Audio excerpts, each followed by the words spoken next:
at the forefront of politics. Our enemy is Trump. He is the enemy. We gotta unite. If we're not a united party, we lose to Trump. On the front lines of activism. There's certain fights, if we don't engage, they win. This is a fundamental question of who we are. And delivering your daily dose of comedy. Donald Trump, when he had his physical, they had his blood pressure, and mine is higher than his. Oh. And the irony is mine is higher because of him. From the blue wave. We flipped. Enough seats to take control of the House. We control the House. To 2020 and beyond. This is the Dean Obeidallah Show on Sirius XM Progress, Channel 127. And welcome to the Dean Obeidallah Show. We're live right here, Monday, June 17th, brothers and sisters of the resistance. I am Dean Obeidallah, hoping to be your MBFF. I'm there. Some people contact me on Twitter. I'm at Dean Obeidallah, Facebook.com/Dean of Radio. I hope you had a nice weekend. 2020 is really heating up. Obviously, we are a week and a few days away from the very first 2020 Democratic debates. That's going to be big. But I can also sense tension amongst our own, let's call ourselves a caucus here, of all Democrats, progressive to centrist Democrats. And I can feel tension building, and I can feel it over impeachment. And today's the last day we're going to talk about impeachment for a while, because I think it's destructive at this point. But I was on Joy Reid's show on Saturday, and we talked about it there. And I was very happy that I got to be on the show, and I shared what I heard from you, from calling my show about what is going on.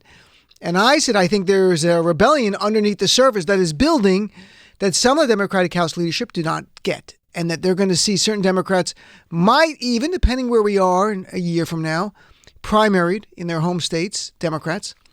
And that's what's going on. But first, here's Trump. I got to play this really quick clip of Trump. Here's Trump last night from the ABC's George Stephanopoulos 30-hour interview where he throws out, this is not a joke. He's not being funny either, Trump. If you watch the video and you see his face, you can tell he's just being Trump. Here he is throwing out his chief of staff, Mick Mulvaney, during the interview. Here's clip number one. It's a fantastic financial statement. It's a fantastic financial statement. And let's do that over. He's coughing in the middle of my answer. Yeah, okay. I don't like that, you know? When your chief of staff. If you're going to cough, please leave the room. Get a shot of, and I'll come over here. You just can't. Just to change the shot. Okay. Sorry. By the way, if it sounded like he was joking, he was not joking. If you watch the video, Donald Trump's a lot of things, and one of them as well is that he's just a dick. I have to be honest. That's what he is. He's a horrible person on so many levels, even to work for, which is actually fine because I actually like that. I'm glad that people who work for him are suffering on some level, that he's a jerk to them, because we're going to remember them forever. It's not like other administrations where you're like, oh, you worked for the president. Well, that's good for you. No, we're going to remember them as a mark of Cain in a way that you work for Donald Trump's administration. Donald Trump, and I won't play this, actually said last night, I'm not kidding, because if you can believe it, Abraham Lincoln was treated supposedly very badly, but no one's been treated badly like me. So the victimhood crazy man thinks he's been treated worse than a president who was assassinated. Okay, it's over. Game over, folks. Just we're in crazy town. There's no worse. You know what's remarkable is that to Trump supporters, this victimhood, this whining is somehow a sign of strength. But to us, it's all pathetic. It's the weakest person I've ever seen in my life. And that's what's going on. So let's talk about a little bit about impeachment today. There's some new polls that came out, and that's why I want to talk about it. Also, AOC spoke about it on ABC this weekend, and so did John Oliver on his HBO show, trying to bring some humor. Here is John Oliver making a great point last night on HBO about polls changing over time on the very issue of impeachment. He's referring to Richard Nixon, and you're going to hear clips embedded in this, and you can't see them, obviously, but they are news clips from the 1970s where they talk to people on the street about, is it time to impeach Richard Nixon? Here's clip number two. There is a real argument to be made here for concentrating Congress's investigations and the public's attention into one impeachment inquiry. So why not do it? Well, Nancy Pelosi might argue that impeachment is not popular with the public, which is, to be fair, true. Polls consistently show a majority of Americans oppose impeachment proceedings, although it is not quite that simple. Remember, most people don't even know what is in the Mueller report, and numbers can move as people learn more. Look at Nixon. In hindsight, his resignation seems inevitable, but in the early days of the scandal, there was real public resistance to his removal. Many more things are bothering America than Watergate. I think they make a big fuss over nothing. Nothing has been proven illegal about anything he's done, and I think he's he's on the right track. Yeah, exactly. For a while, people thought that Watergate, the scandal that we now use as shorthand for every political scandal, didn't matter. And that's shocking to watch, although, to be fair, in the 1970s, they also thought that shag carpeting was attractive and that Liberace just hadn't met the right girl yet. That decade had a lot to learn. So he makes an excellent point. We'll talk about that in a little bit, about actual new poll numbers that are coming out on impeachment that I think are very interesting. And here is John Oliver on one other point he made about Donald Trump accepting help from a foreign government, at least saying, I would accept it, and how this is another reason that you must begin an impeachment inquiry. Here's clip number 3.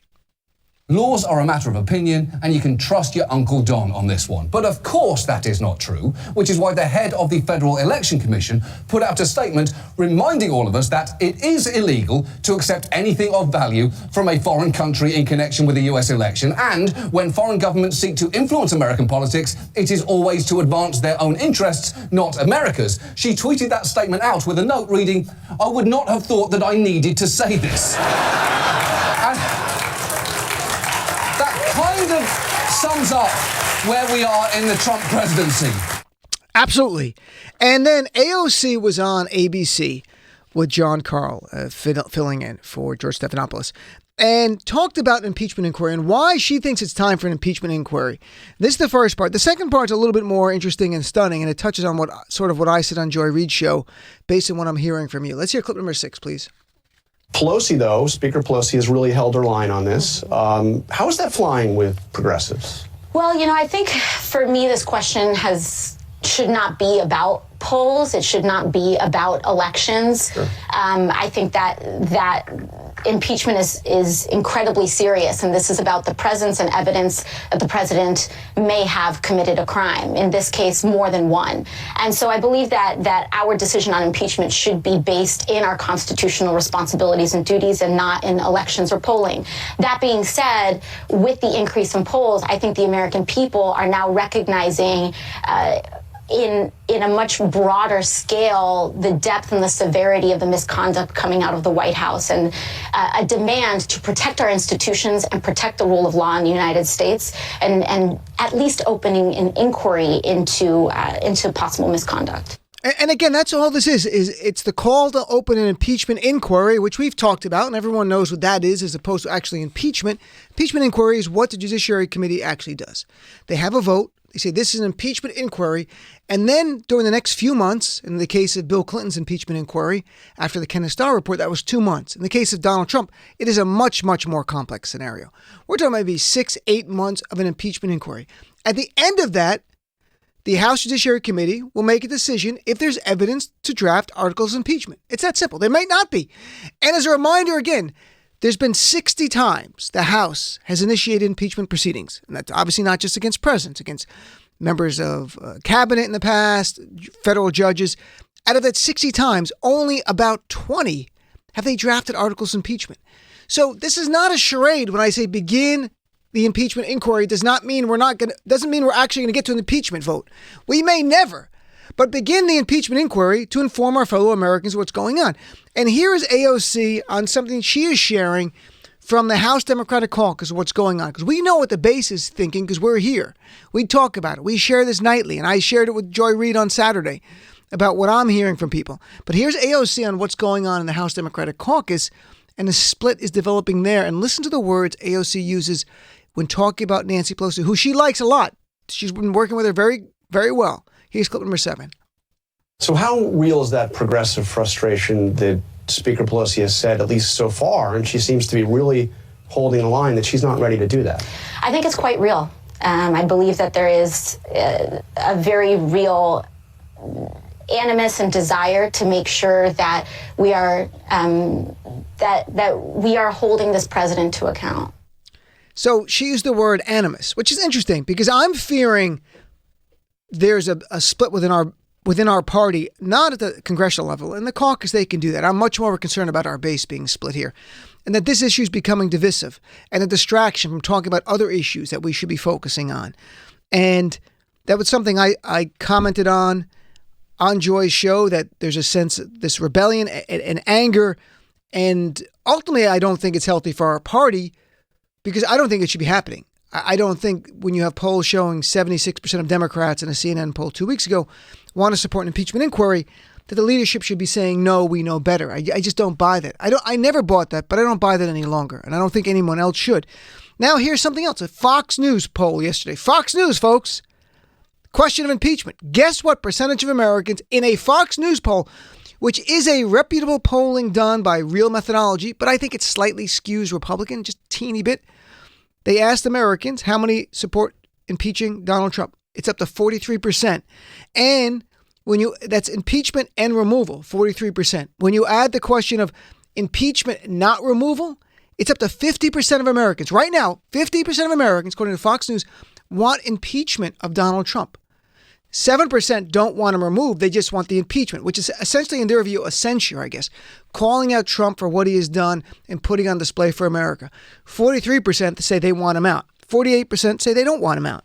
But this has grown in a Fox News poll. New NBC poll, 10% jump in the last few weeks in Americans supporting impeachment. So here's a few things. And history, I think, is overused in this scenario. We go back to Clinton, but also Nixon a lot. It's a different time, different country. We were not the same hyper-partisan world where we are today, with Nixon especially. Although, when you look at the poll numbers, you get a sense maybe we were slightly more partisan than people let on. Here's a few big takeaways for everyone here. At the time, right now, today, June 17th, 2019, a far higher percentage of Americans support impeaching Donald Trump than supported impeaching Richard Nixon when formal impeachment proceedings began against him. In June 1974, when the televised hearings kicked off for the impeachment proceedings of Richard Nixon, do you know what percentage of Americans supported impeaching Richard Nixon then? That's before the TV began. There's already Senate hearings, but they're not the TV hearings, June 1974, when it formally became an impeachment hearing. What percentage of Americans do you think wanted to impeach Donald Trump? Richard Nixon, sorry. 19%. That's it, 19%. As I just showed you, Fox News were up to 50% of Americans, and a CNN poll 2 weeks ago, 41% of Americans support impeachment. This is double and 2.5 times the support for impeaching Richard Nixon. In fact, at the height, right before Nixon resigned, after about 3 months of impeachment hearings on national TV, it jumped to 58% of Americans who wanted to see Nixon resign. Only 58%, was never like 65, 70%. So Americans a little bit more hyper-partisan even then. I think there's an innocence looking back to it. Secondly, Republicans who defended Richard Nixon got decimated in the election that followed in 74. 49 House seats flipped, and those who were the most vocal defenders of Richard Nixon lost horribly because America was telling you pay a price for standing up for a criminal. And that very well could happen here with Donald Trump, even in the Senate. And third, it's about sending the message. If we've gone through this legally, constitutionally, I tell you from my view, forget politics. It's the right thing to do constitutionally. I also think politically it's the right thing to do. And taking a step back, after what we heard Donald Trump say last week, that he would accept dirt from a foreign nation to help his campaign. And he sort of walked it back, but to be honest, this is the real Donald Trump's view. I will accept help from a foreign nation to help win. You can't blame Donald Trump for feeling that way. Even though it's against the law, it's a felony. Donald Trump did that in 2016. The Mueller report said Russia favored, that's their words, the Trump campaign, and Trump, quote, expected it would benefit electorally from information stolen and released through Russian efforts. They accepted the help. Trump won, and he's not paid any penalty for it. So why would he not do it again in 2020? Why would he not accept the help of China or Russia or North Korea or Saudi Arabia or any country that loves him? Of course he would do it. He's paid zero penalty. So to me, that's what's going on. Now, there is something else in the polls, and I'm trying to use the polls here. And I have the utmost respect for Speaker Pelosi. I say that just so it's clear. I'm not attacking her. I've compartmentalized my dislike on this issue. I like her on so many other issues. There's something else that actually helps her argument right now. New polls over the last week and today came out. Reuters poll, it's ranked B+ by 538. So the methodology is very good. And don't put a lot of weight into it. There are snapshots. But these snapshots actually support Speaker Pelosi's view of waiting. And these are about the general election in 2020. We are far from that, but they do give us a snapshot. The latest polls that came out today, Trump loses to Joe Biden by 11 points. Trump loses to Bernie Sanders by 12 points. Trump loses to Liz Warren by 6 points. Trump loses to Senator Kamala Harris by 6 points. And the other ones are plus in the margin of error, like Buttigieg and a couple of others. So the top tier Democrats are beating Trump handily. These numbers will, of course, change. Tomorrow night, Donald Trump's formally announcing his candidacy, his re-election campaign, though he's been doing that since day one. But these kind of numbers help Speaker Pelosi go, you know what, look, let's not rock the boat. We are looking good, and I think we can win this on the policy issues. Let's not go into impeachment. That's her argument, and I get it. I can see that side. I still am not moved. I believe the impeachment inquiry should begin. It would take 7 or 8 months. It would be done. First of all, there's no August Congress. Congress out of session August this year, unless something changes. So we're talking about starting this in September at this point, because they're going to have a few weeks in July. And if they decide after hearings in July we can't go any further with the Trump administration, they're stonewalling us, they'd come back in September. They would do an impeachment inquiry probably 6 or 7 months, taking us to the spring, and then they vote. Articles of impeachment or not. And they say yes, then there'll be a trial in the Senate. That'll probably take, the Clinton trial in the Senate was 5 weeks. This trial would take much longer than 5 weeks, much more complex. Even though Mitch McConnell tried to streamline it, maybe 7, 8 weeks, to be fair. That takes us to midsummer of next year. Everything is discussing Donald Trump's crimes, his criminality, what he's done, his obstruction of justice, his working with Russia. And even though it did not rise to the level of criminal conspiracy, how many of our fellow Americans really know the details of how much Russia helped Trump and how much Trump, as the Mueller report says, right here in black and white, the Trump campaign understood it would electorally benefit from information stolen and released through Russian efforts. And that was through WikiLeaks.